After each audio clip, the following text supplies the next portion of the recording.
semua orang, tua muda, besar kecil, memanggilnya Om Pi. Hatinya akan kecil bila dipanggil lain, dan semua orang tak hendak mengecilkan hati orang tua itu. Di waktu mudanya, Om Pi menjadi clerk di kantor residen. Maka sempatlah ia mengumpulkan harta yang lumayan banyaknya. Semenjak istrinya meninggal 12 tahun berselang, perhatiannya tertumpah kepada anak tunggalnya, laki-laki. Mula-mula si anak dinamainya Edward. Tetapi karena Raja Inggris itu turun tahta karena perempuan, ditukarnya nama Edward menjadi Ismail, sesuai dengan nama kerajaan Mesir yang pertama. Ketika tersiar pula kabar bahwa ada seorang Ismail terhukum karena maling dan membunuh, Om Pi naik pitam. Nama anaknya seolah ikut tercemar dan ia merasa terhina. Dan pada suatu hari yang terpilih menurut kepercayaan orang tua-tua, yakin ketika bulan sedang mengambang naik, Om Pi mengadakan kenduri. Maka jadilah Ismail menjadi Indra Budiman. Namun si anak ketagihan dengan nama yang dicarinya sendiri, Edi. Om Pi jadi jengkel. Tetapi karena sayang sama anak, ia terima juga nama itu, asal ditambah di belakangnya dengan Indra Budiman itu. Tak beralih lagi. Namun dalam hati Om Pi masih mengangankan suatu tambahan nama lagi di muka nama anaknya yang sekarang. Calon dari nama tambahan itu banyak sekali, dan salah satunya harus dicapai tanpa peduli kekayaan akan punah. Tetapi itu tak dapat dicapai dengan kenduri saja, masa dan keadaanlah yang menentukan. Om Pi yakin masa itu pasti akan datang, dan ia menunggu dengan hati yang disabar-sabarkan. Pada suatu hari yang gilang gemilang, angan-angannya pasti menjadi kenyataan. Dia yakin bahwa Indra Budimannya akan mendapat nama tambahan dokter di muka namanya sekarang, atau salah satu titel yang mentereng lainnya. Ketika Om Pi mulai mengangankan nama tambahan itu, diambilnya kertas dan potlot. Ditulisnya nama anaknya Dr. Indra Budiman. Dan Om Pi merasa bahagia sekali. Ia yakinkan kepada para tetangganya akan cita-citanya yang pasti tercapai itu. Aku lebih merasa berduka cita lagi karena belum sanggup menghindarkan kemalangan ini. Coba kalau anakku Indra Budiman sudah jadi dokter, si mati ini akan pasti dapat tertolong. Katanya bila ada orang meninggal setelah lama menderita sakit. Dan kalau Om Pi melihat ada orang membuat rumah, lalu ia berkata,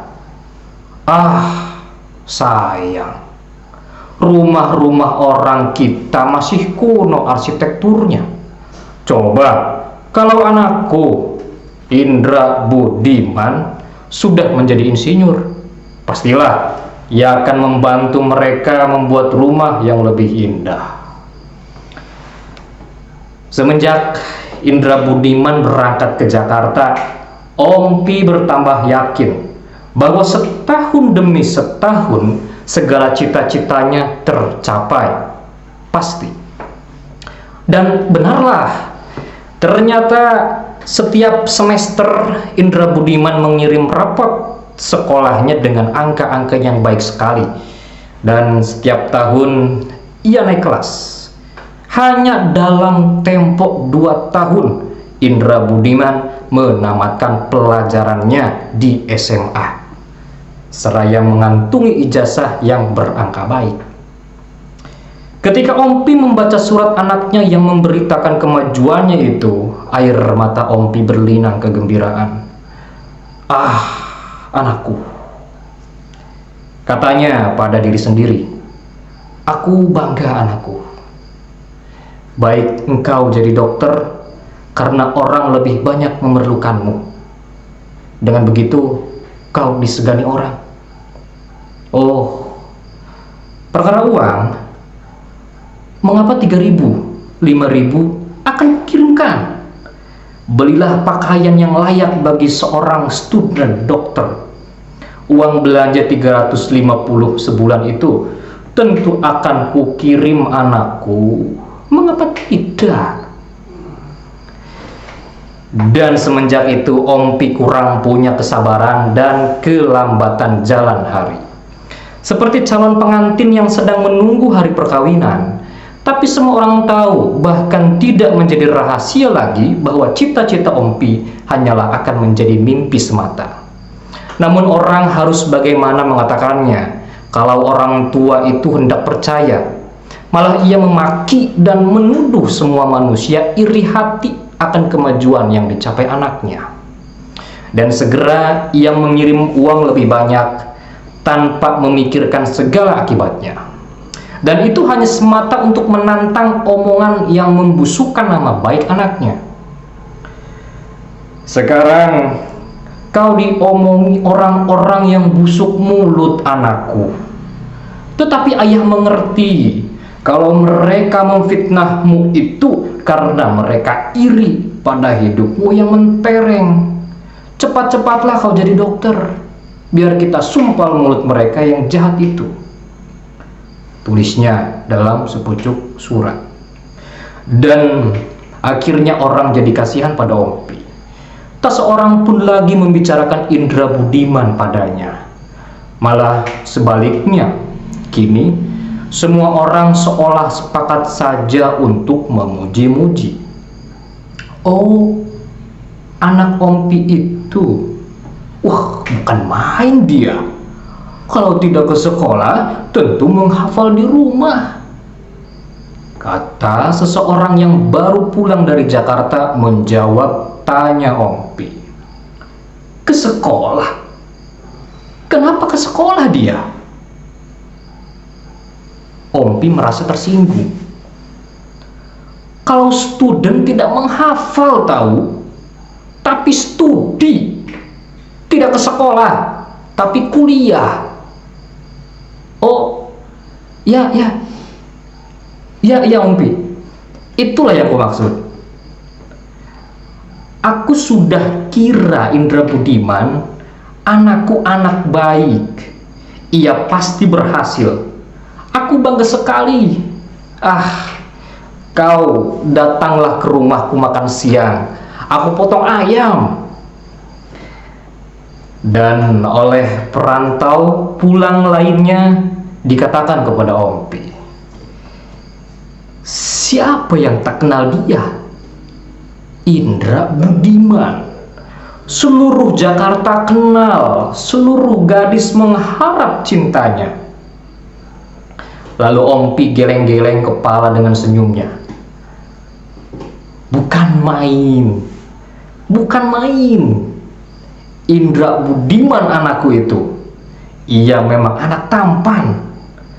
Perempuan mana yang tak tergila-gila kepadanya? Ah, datanglah kau ke rumahku nanti. Ada oleh-oleh buatmu.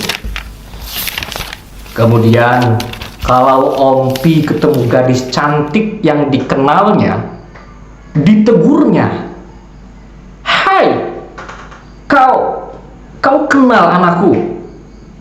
Student dokter itu bukan? Nanti kalau ia pulang, aku perkenalkan padamu. biar kau dipinangnya. Si gadis itu tentu saja merah mukanya karena merasa tersinggung. Tetapi menurut Ompi, muka merah itu karena malu tersipu, dan ia jadi tambah gembira. Akan tetapi ketika Ompi tahu aku bakal kawin, dia dapat ilham baru. Dia pun merasa pula bahwa Indra Budiman sudah patut ditunangkan. Dan pada sangkanya, tentu Indra Budiman akan gembira dan bertambah rajin menuntut ilmu sebagai imbangan budi baik ayahnya yang tak pernah melupakan segala kebutuhan anaknya. Dan diharapkannya pula kedatangan orang-orang meminang Indra Budiman, karena di kampung kami pihak perempuanlah yang datang meminang.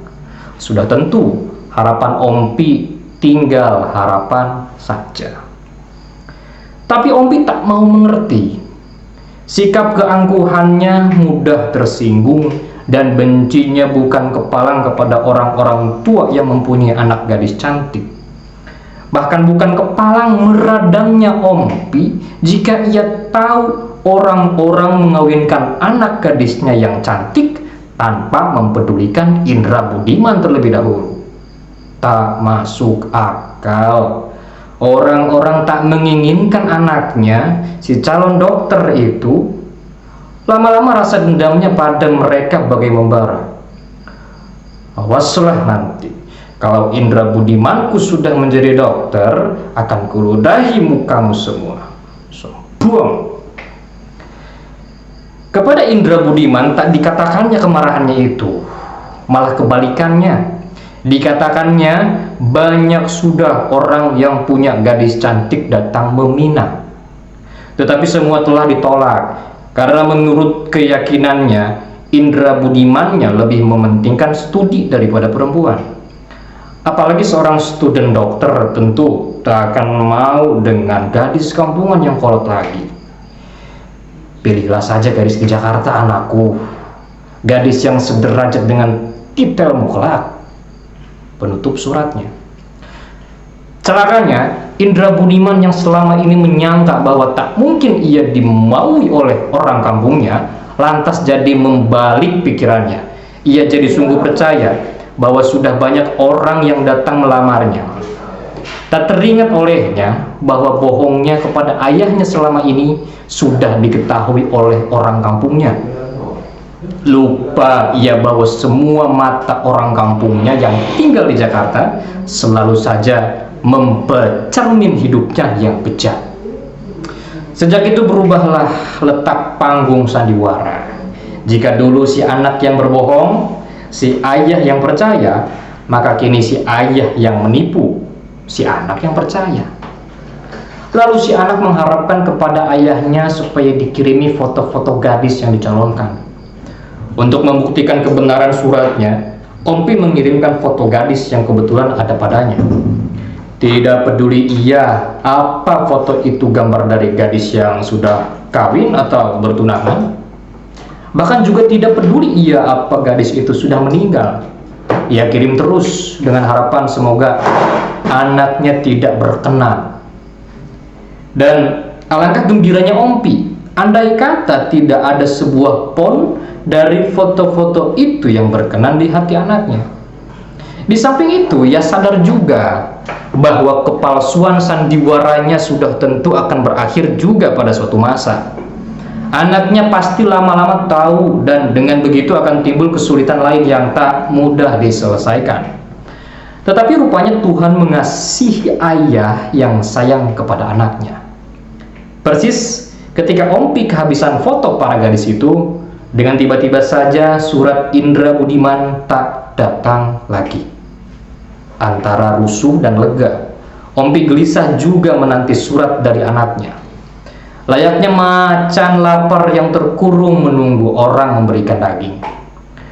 Pasti ia menunggu, dikiriminya surat, ditunggunya beberapa hari, tetapi tak datang balasan.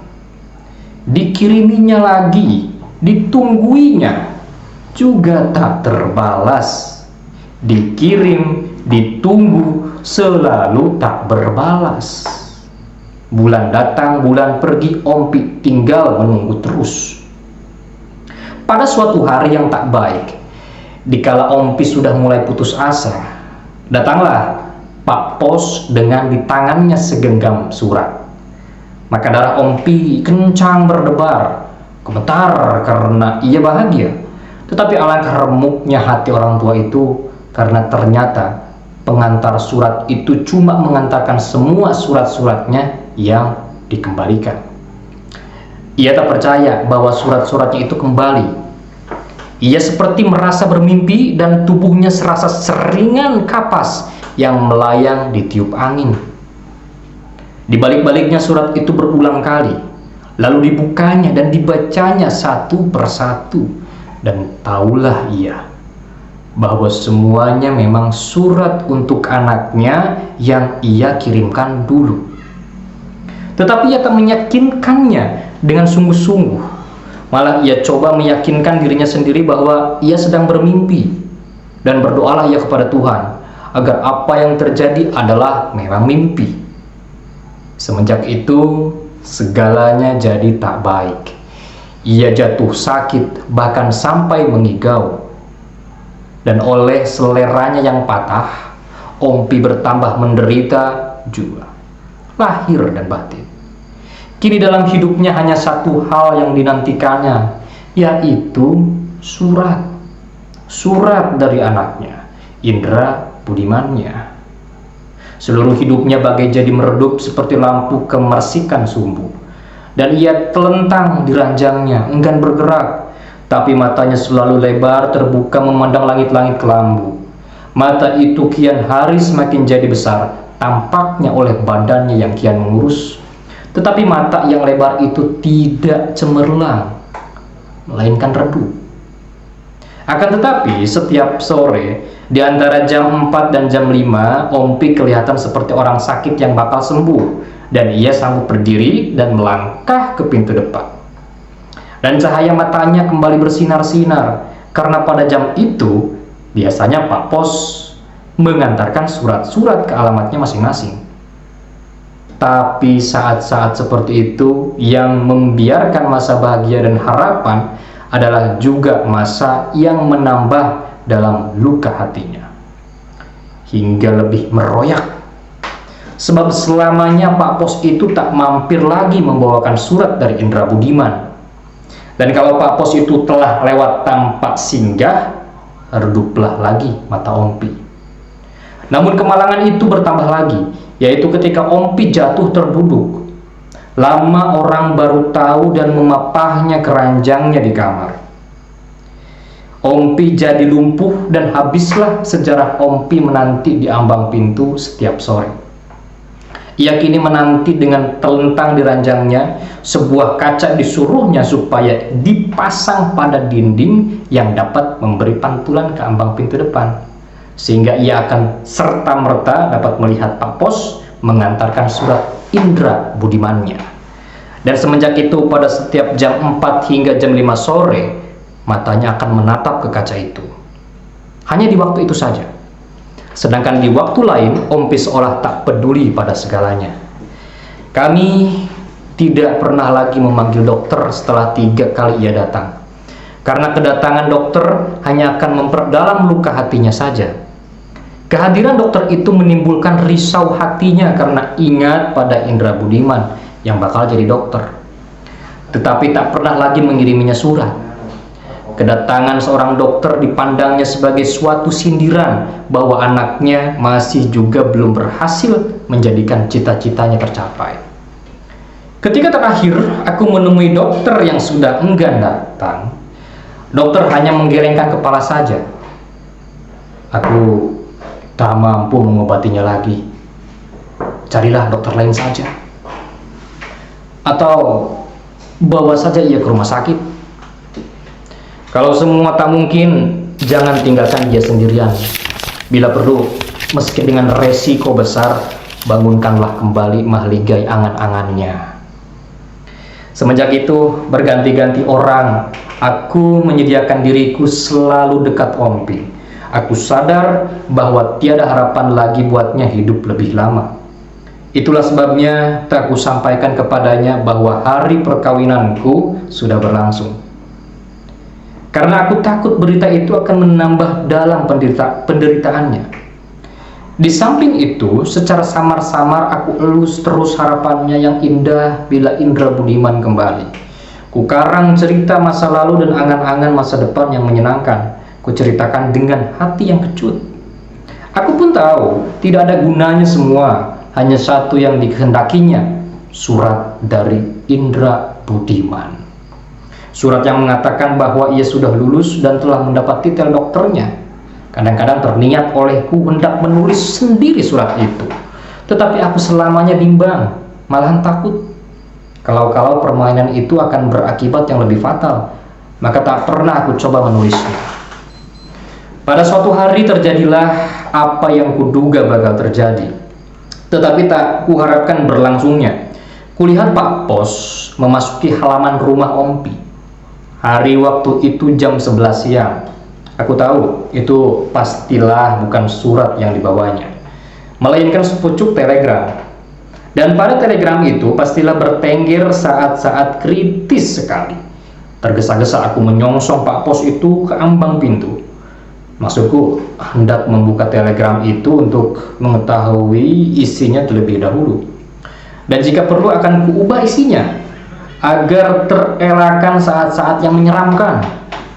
Akan tetapi semua kejadian datang dengan serba tiba-tiba, hingga gagallah rencanaku. Tak sempat aku membuka surat itu karena di luar segala dugaanku, Ompi yang sudah lumpuh selama ini telah berada saja di belakangku.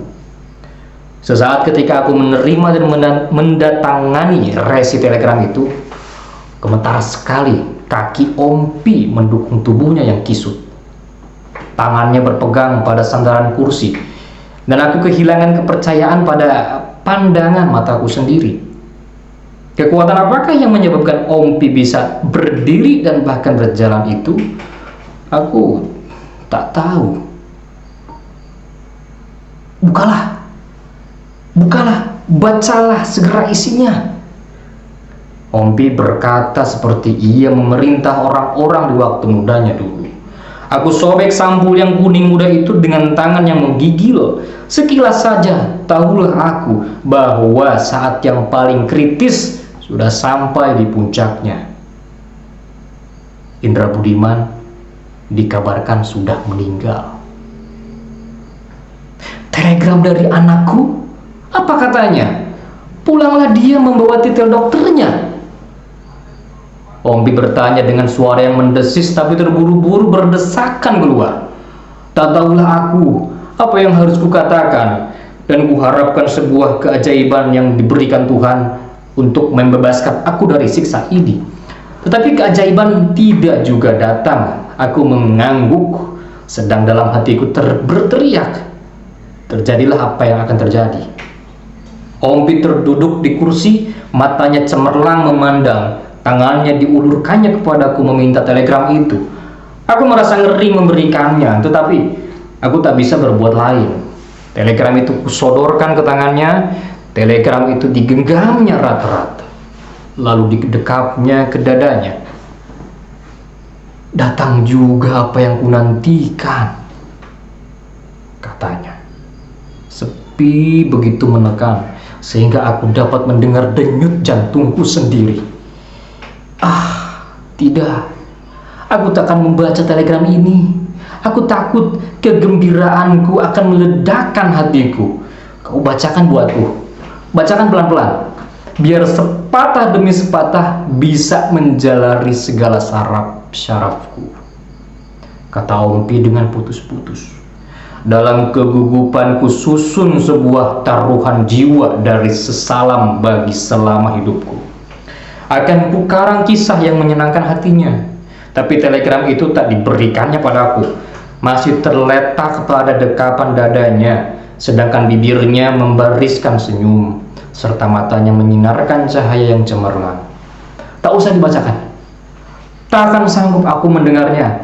Aku akan mati lemas oleh kebahagiaan yang datang bergulung-gulung ini. Aku mau sehat, mau kuat dulu, sehingga ledakan kegembiraan ini tak membunuhku. Panggil dokter. Panggilkan.